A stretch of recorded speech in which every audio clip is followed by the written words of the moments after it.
Welcome to Imperfectly Human, the podcast where we get real about mental health, messy growth, and being human one day at a time. I'm your host, Rachel, and together we're navigating life's chaos with honesty, compassion, and a little humor. Let's get into it.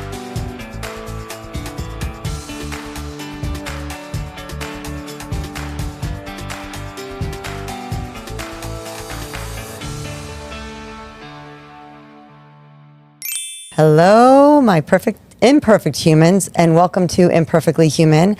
I'm your host, Rachel, and today I have one of the most amazing people that I got to meet, Dido Balla, and he is from Kindness Matters. And since we are on the topic and a lot of things have been transpiring in the world that isn't so kind, you guys bring kindness to a lot of places. So I want to welcome you here because I'm a firm believer that there's never enough kindness in the world. And it's the one thing that we as individuals, human beings, can do. And it's free, right? It doesn't take money.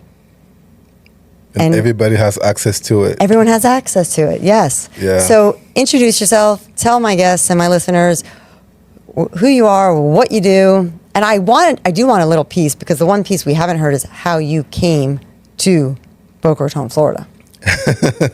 So I'm Dido Balla. I'm the CEO of Kindness Matters, and we believe that kindness is something every single human being has access to within themselves, and it's free. And unfortunately, the world makes it seem as if kindness is a finite resource, and so you should, one, be stingy with it. Right. Two, when you give it, be careful to not give it too much. When we know that, one, you can give as much as you want, but number two, the more kindness you give, the better you feel, and the better the ones who receive your kindness feel as well. So it actually multiplies the more you give it. So I'm from Cameroon originally, in West Africa, for those who don't know. It's right next to Nigeria.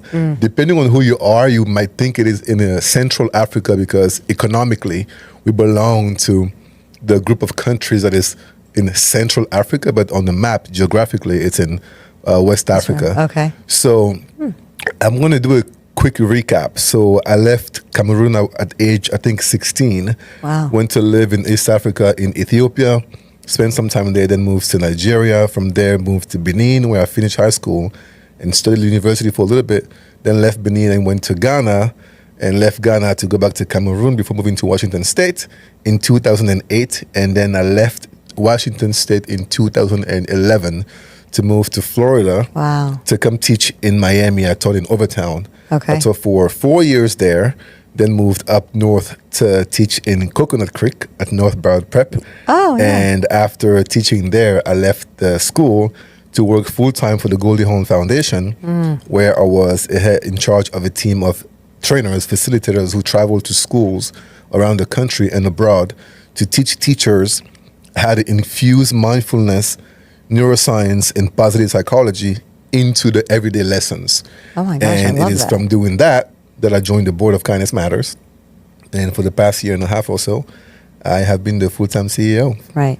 So what brought you to Washington State? School. Right. Oh, school. Okay. So yes, so I was looking for a place where I finished high school in Benin in West Africa. Okay. And I began university there. And after one semester, I knew I wanted to learn English, because French is my first language. So the country that spoke English that was the closest to Benin was Ghana. So I went there for a year. Okay. But after a year, I did not learn any English, because all my friends who came from other French-speaking countries who got there, and they also guess what language we spoke when it was French. So after a year of not really learning English, I knew I wanted to go to a place where I would have no other option but to actually speak the language. And that's how I chose the U.S. to come to school. Wow. That was a young age. Yeah, so I was 22. That's a young age to move across the country and into a place where you didn't speak the language. No, and didn't know anyone. Right. It was just, Wow. it didn't feel like I was that young then, but now I'm like, what was You're I a thinking? baby. Yeah. My oldest is 22. I can, that's crazy. Yeah, that's how I get in this country. You took a big leap of faith, and look where it landed you. Hey, I'm one of those folks who believe that internally you kind of know what your path is supposed to be, and I do my best to follow it. So now you're here and you're all about Kindness Matters. So tell my listeners, because like I said, and I've just kind of gone through something that I did that I would not have even described as just intentionally being kind. It's just like intentionally in me to like look after somebody and try to make sure that like a student got home safely, right? But the amount of comments that are coming on that TikTok that's gone viral, it's restored my faith in humanity again, because it brought together this community that so many people want to see more kindness. And, you know, all it took was just me just posting a video because I was really worried about the kid, right? And I wouldn't label that as a good thing or a bad thing. It was what I did, right? Like what I do. And the takeaway I took from all these comments, and they're still going, is more people want to see kindness. And a lot of the parents are like, that's something I would have done. I would have done the same thing. I would have done the same thing. And so how do you teach that, right? Because people think, oh, well, do you really have to teach kindness? But like, yeah, for some people, you do need to teach what kindness looks like, right? Yeah, you got to teach kindness for everyone, right? So here's the thing. So first of all, like I said earlier, we all have access to kindness within us. But every single last one of us go through experiences where it is harder to access that kindness. This happens to everyone, right? Let's not pretend that we know anyone who's always kind. That's not a thing. So the first good news is that if you're listening and you find yourself not feeling kind, not acting in a kind way every now and then, it's okay. Yeah. There's nothing wrong with you. Let's start there. It is completely okay. All that's happening is that you're having a human experience, which is filled with ups and downs. And sometimes your brain, trying to navigate life with all the things that are happening around the world, gets into a fog and leads to you perhaps not being super kind. So that's the first good news. That's okay. The second good news is that, like we said earlier, you have that kindness within you. Right. So at Kindness Matters, we have 4 guiding beliefs, which are the following. The first one is kindness is infinite as a resource. I already talked about that earlier. The second one, though, is that actions matter. Right. And when I say actions, I think about what just happened to you. Yeah. Every little action, without you knowing who it can impact, how much impact it can have in a ripple effect type of way on the world, every little action you take can change somebody's day, somebody's week or month, somebody's year, or somebody's life. Yeah. So we teach kids from the youngest age that you should not wait for somebody else to do it. As human beings, we tend to watch things that are wrong and assume, like the bystander effect, assume that, well, somebody else who's better positioned than me is going to jump on it. Is going to jump in, and then once they jump in, then I can do it. No. Be that first person to take action, because you will never know when a small action from you will save somebody's life. 100%. There's been reports of people who were on their way to self-harm, and just because of somebody's one single little action, it changed the course of their lives. Yeah. So the third guiding belief is that every human being is born with a capacity for good within them.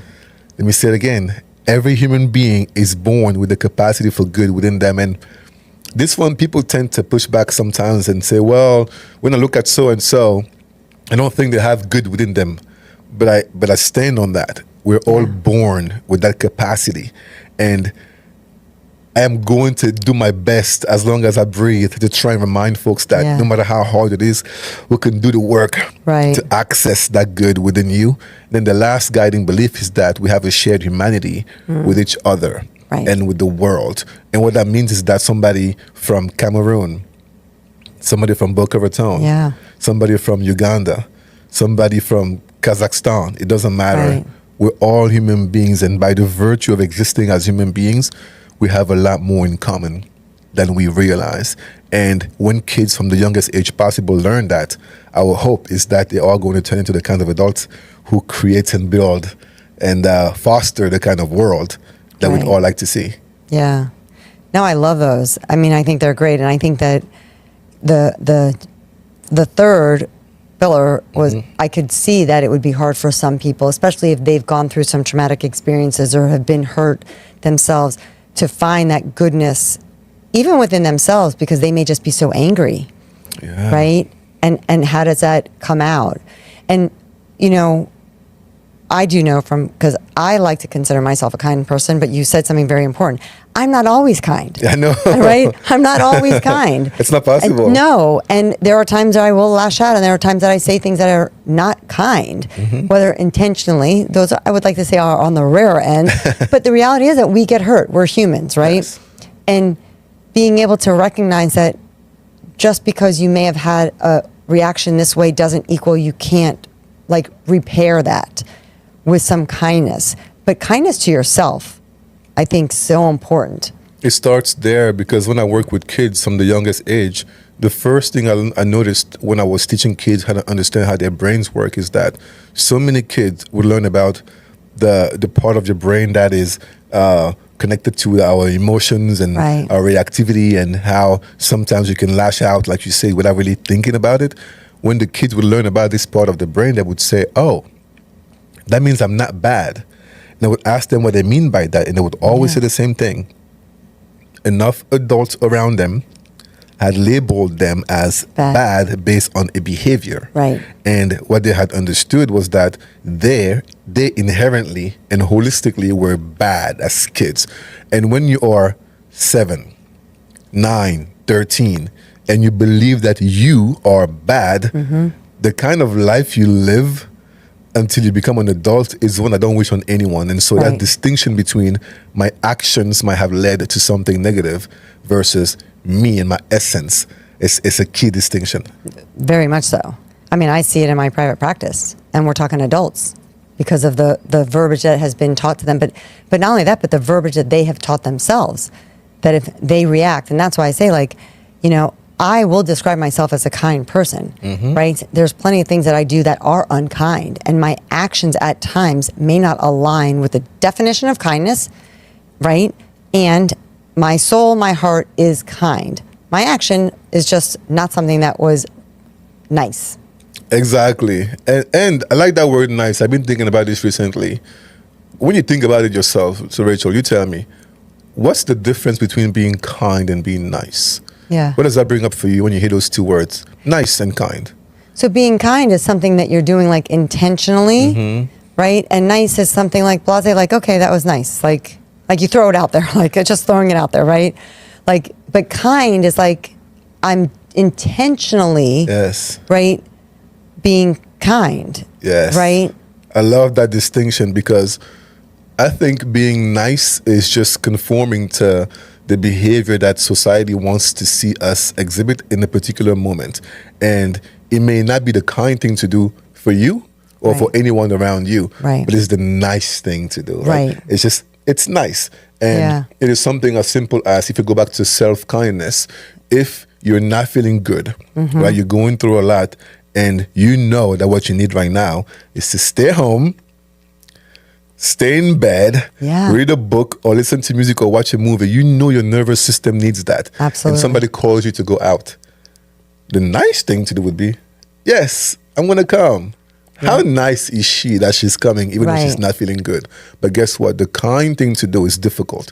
The kind thing to do is to have your boundary and remember that long term, nobody is benefiting from you not taking care of yourself. So sometimes saying no is the kind thing to do as opposed to the nice thing to do. Right. And people, I think, misinterpret that, right? Because they think that if I'm a people pleaser, I'm a yes person, that's being kind. Well, to who, right? You're not being kind to yourself if you're constantly giving. And that's where you said, like, some people don't, you know, they have the struggle of, you know, everybody has this goodness and kindness within them. Because many people think in black and white thinking, right? Like, if I'm setting a boundary, then that's not kind. Yeah.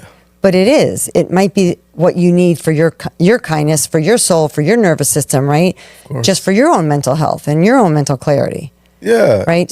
Somebody can be disappointed that you say no. That doesn't mean you're unkind. Not at all. And what people don't understand is that the version of me that would show up, you don't want to be around that version anyway. I'm being kind to you by saying no, because if I show up when I'm not at my best, it's not going to be a good time for anyone involved. And so you just need to be practiced and comfortable enough with your own boundaries that you can say no as a way to be kind. No, I love that, because you're so right. Like, if I'm irritable and I'm not feeling good, and I decide, I'm just going to go out because I'm people pleasing you and I don't want to upset you. Yeah.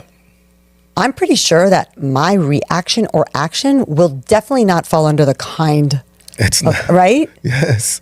So, Yes. yeah. And here's another one. We talked about the fact that nobody is always kind or nice, right? Right. So I also posit that it is the kind thing to allow yourself to not be perfect. It is the kind thing to allow yourself to not always be upbeat. Right. It is the kind thing to allow yourself sometimes to just be like, you know what? I'm not fun to be around now. Absolutely. And I'm going to stay home. I'm going to scream.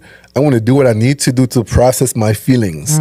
Even if they make me appear not nice. Right. That's okay. It's still the kind thing to do. Yeah, for sure.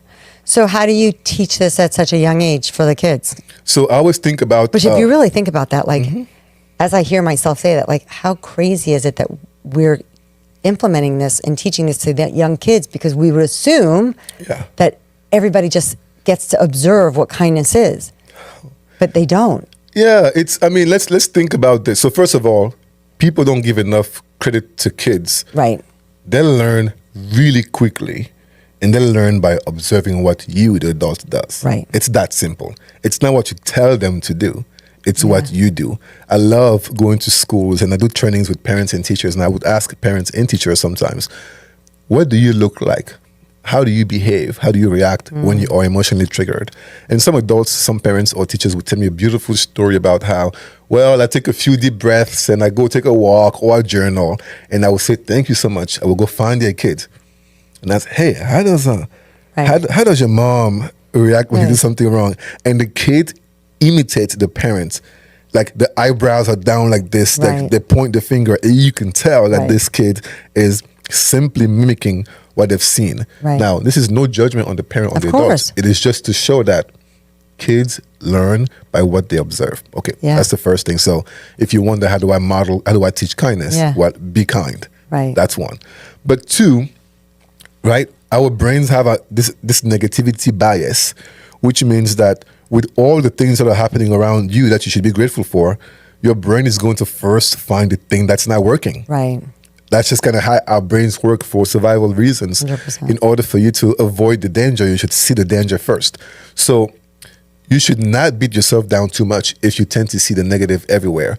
And the reason why you have to teach yourself to find the positive is with that negativity bias, the default setting is negative. 100%. When was the last time you were watching TV and you saw breaking news and it was something positive?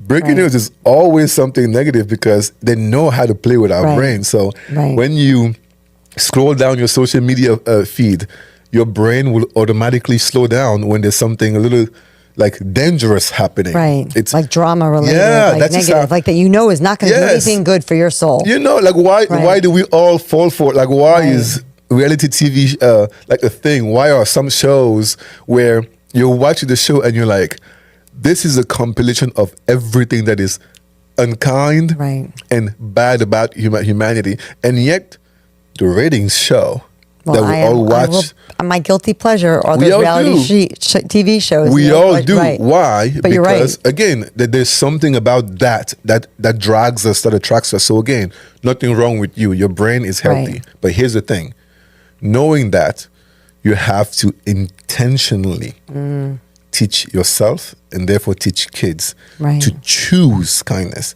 to find kindness, like work to find it. If it seems like everything is wrong, teach them, learn. I always do this little exercise. I'm going to tell you 4 or 5 things. Let me know what you notice.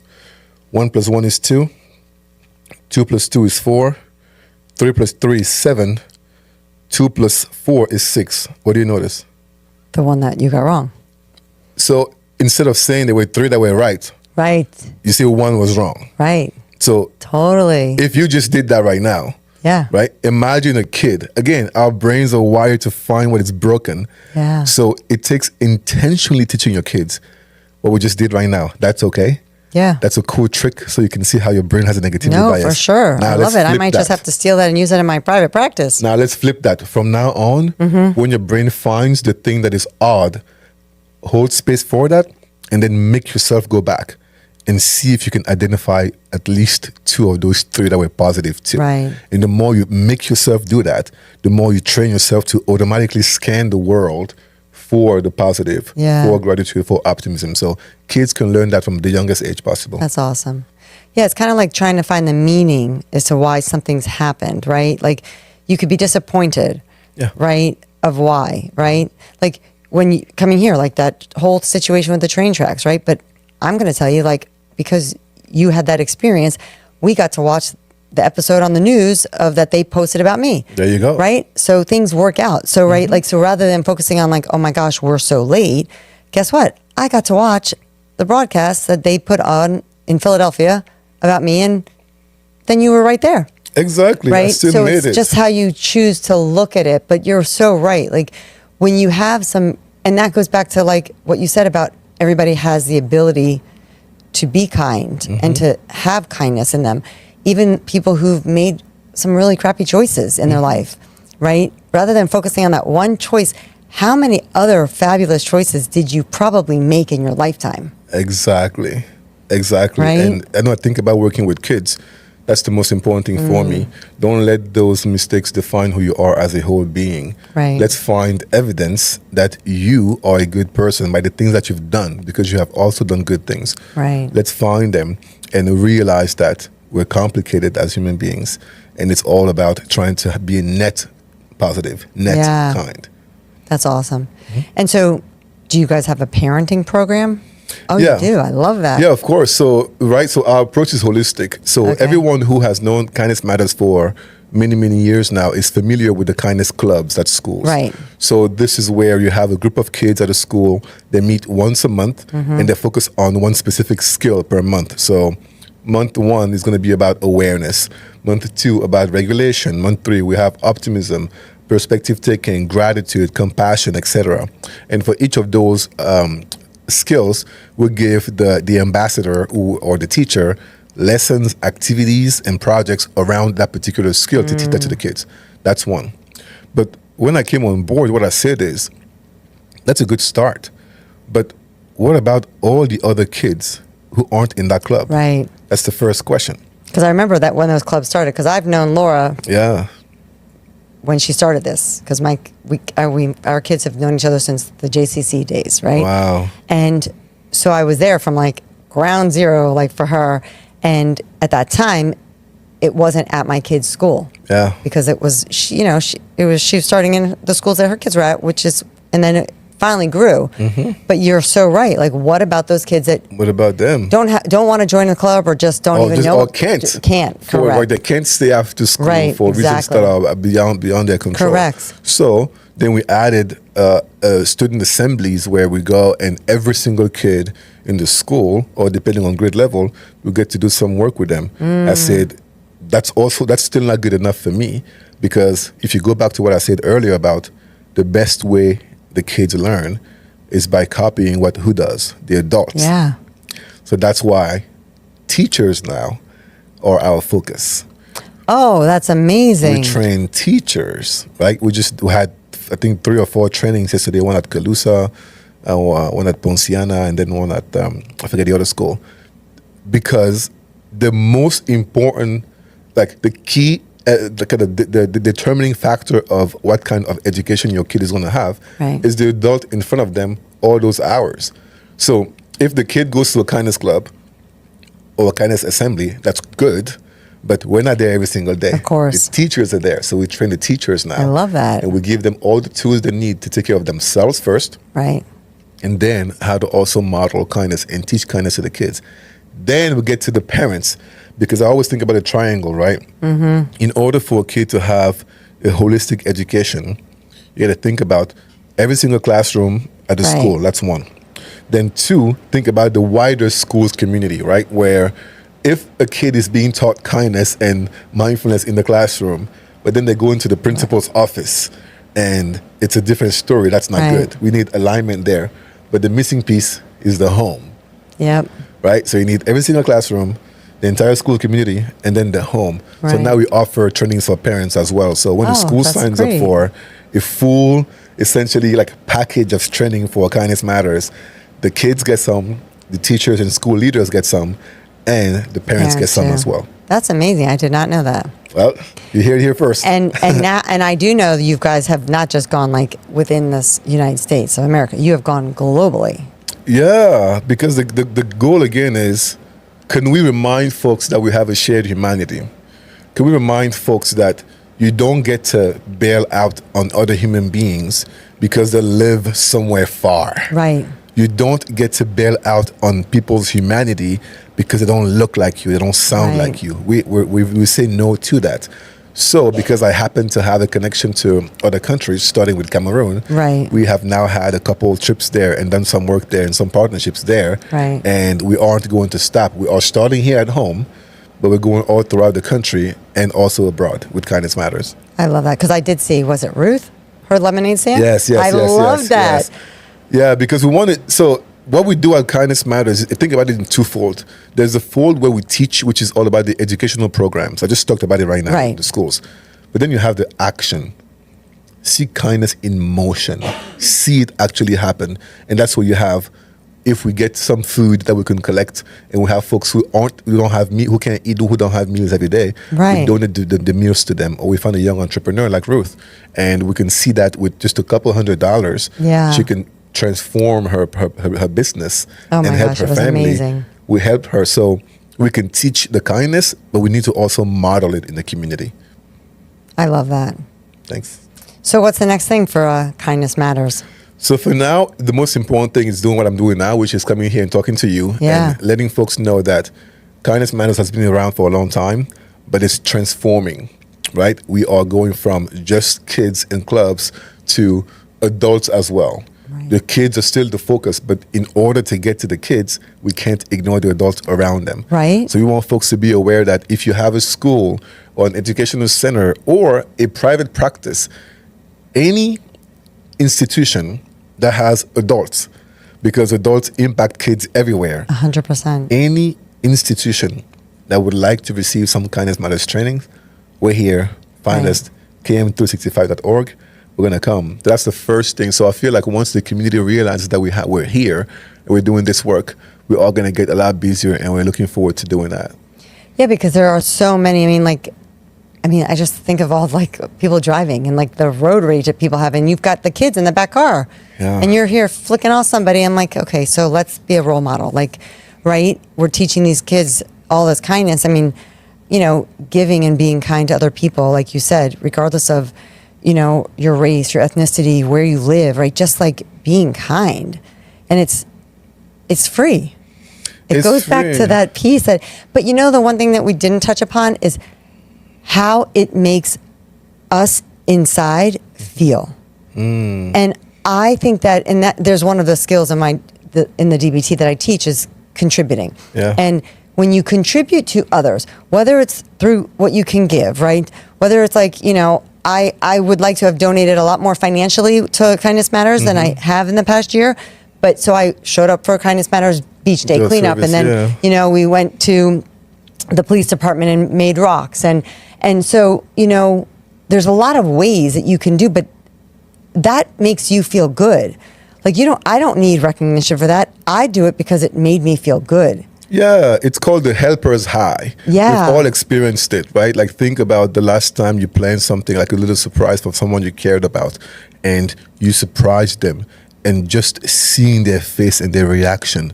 Like, I have a goosebump right now just thinking Yeah. about it. Just imagining that reminds my own body. That's the hack. The hack is Right. your biology is already designed to reward you for being kind to other people, so just do it.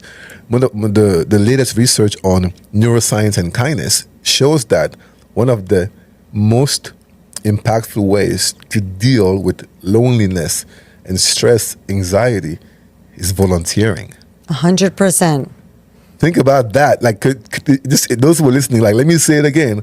One of the most impactful ways to deal with loneliness, anxiety, and Yeah. stress is to volunteer. Right. Go do something else for somebody without any expectation. Yep. And your biology is going to take care of you. Without a doubt, 100%. It's and that's like one of the things that I talk about, that it doesn't, and that's the thing for the listeners, that it doesn't have to be some grandiose thing. It could be an hour a week that you go volunteer. If you're an animal lover and you want to go volunteer with dogs, right? I don't know that I'd be able to do that because I love dogs, so I'd probably take them all home, and then my husband would probably kick me out of the house, right? But like when I worked at hospice, we had volunteers, and you know what? Most of those volunteers, they were geriatrics themselves. Yeah. And they were coming in because they were lonely, they were depressed, and they were sad sitting at home. And they would come in for like an hour or two, a couple times a week. And they said that just helping and being there to fill up water, to bring cookies to the families brought them so much joy to themselves. Mm-hmm. They got nothing from it return-wise. Like they didn't get paid. They didn't get little accolades, right? Maybe on volunteer day that they got noticed, like they had like a lunch or something. But they do it because they wanted to give, but it made them feel better about themselves also. And so that's the piece, is it doesn't need to be a big grandiose thing. You don't have to donate a lot of money. Oh. Like, things that come across my Instagram page or like my Facebook page, right? Like, especially when my friends are collecting, like Laura will always, like, for her birthday, like, so, I see birthday comes up and kindness matters, like, not, right? But one year, like I said, last year was a little difficult for me. So instead of giving what I normally would give, I just was able to give on a lower end. And you know what? It still felt good. Yes, and you have an impact, like that. Whatever it was that you gave is contributing to changing people's lives. 100%. And you have to do it without judgment. Yep. And that's what's important, is that, like, don't judge how you're being kind. Don't judge, whether it was too big or too little. There's no right or wrong from that. It's what you do. Holding a door open for a person is being kind. As simple as that. Right. Making you talk a lot, huh? Exactly. But those are the things, right? And that's the thing, is that I think, it goes back to, like, again, you could be kind on your terms, with intention. And it's also important that you have to be careful. Like, you go back to those boundaries that you said, right? Setting boundaries. If there's somebody that's repeatedly not kind to you and abusive to you and is taking advantage of you, then take a look at what boundaries you haven't set. Yeah. Right? I tell my clients a lot, people who don't respect your boundaries are the ones who benefit from you not having any. Yeah. Right? And so you could still be kind. You just may not may not have an open, like, boundary policy kind of thing. You might have to set a boundary for some people. Yeah. And so you've all heard the saying, like, you are the average of the 5 people you spend the most time with. Right. Or any of those things that make so much sense. Why?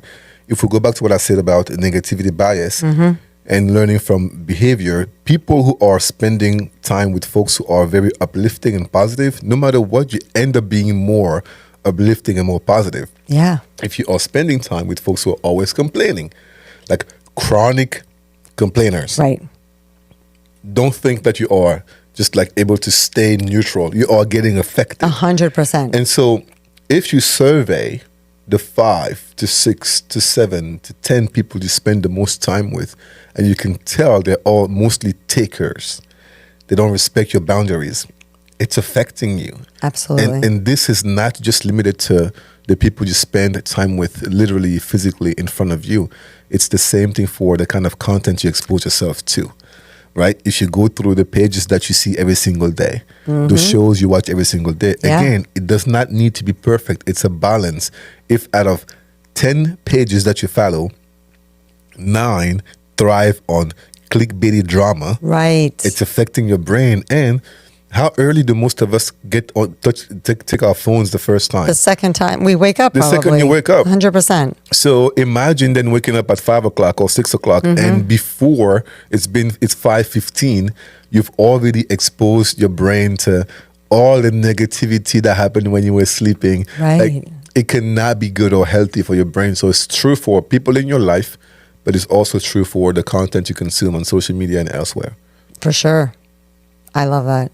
Yeah. So where can people find you? Because I'm going to post your contacts and links in my show notes, but where can people find you? So before I answer that, I want to say one more thing. Yeah, I just thought about.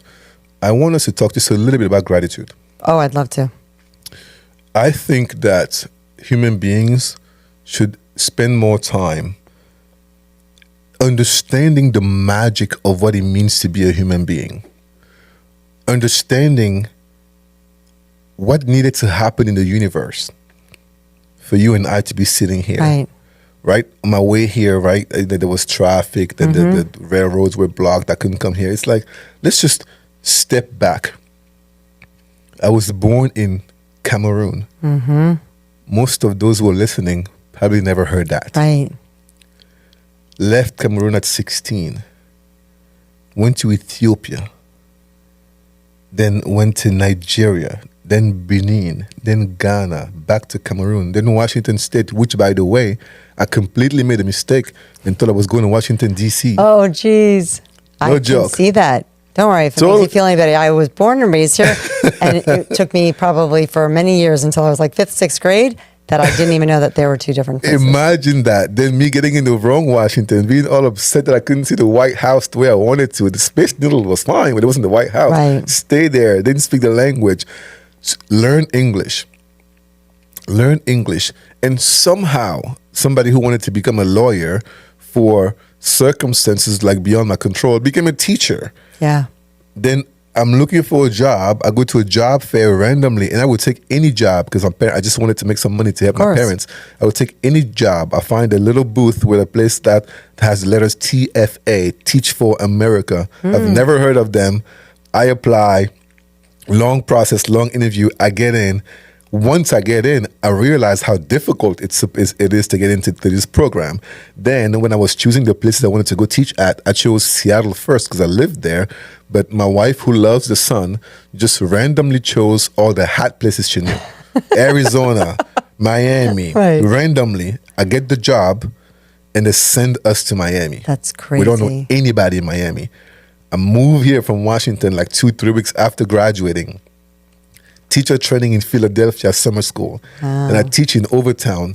Just think about all of that. Like what it took for me to be sitting here right now. A lot. How can I not be grateful? Of course. Like how can I look at the traffic on the way here? No, of course. And have that be the reason why my entire day is going to be ruined. 100%. It's just not. It doesn't make any sense. No. And I'm sure the same thing with you. If you trace back what it took for your great grandparents to wherever they were, to the story it took for you to be here, it is like magic. So I just want people to remember, if you can put your hand on your heart right now and it's beating, then you've got gratitude. I mean, how can you not be happy that you're alive? Hit the jackpot right. already. So I did not want to close without reminding folks that you don't need to win anything. You don't need to earn anything or get a big promotion or get a new job title or a new car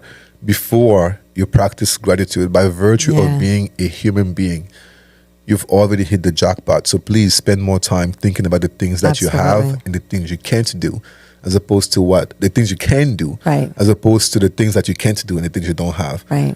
So with that being said, if you want to... but thank you for that reminder, because you're 100%, because we know, like you go back to the beginning, we're not perfect, right? Life is not perfect. Life is freaking messy and some really crappy things happen. Yes. And there's also some things that, like you can look at like it in a positive outcome, the best way you can, right?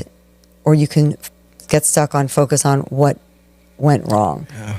And it's kind of like making, DBT skill. We talk about like make lemonade out of lemons, right? That's it. So thank you for that reminder. I appreciate that. Of course. So if you can find us, km365.org or Kindness Matters 365 on social media. You can learn about what we do, support us in any way you want, volunteer, donate.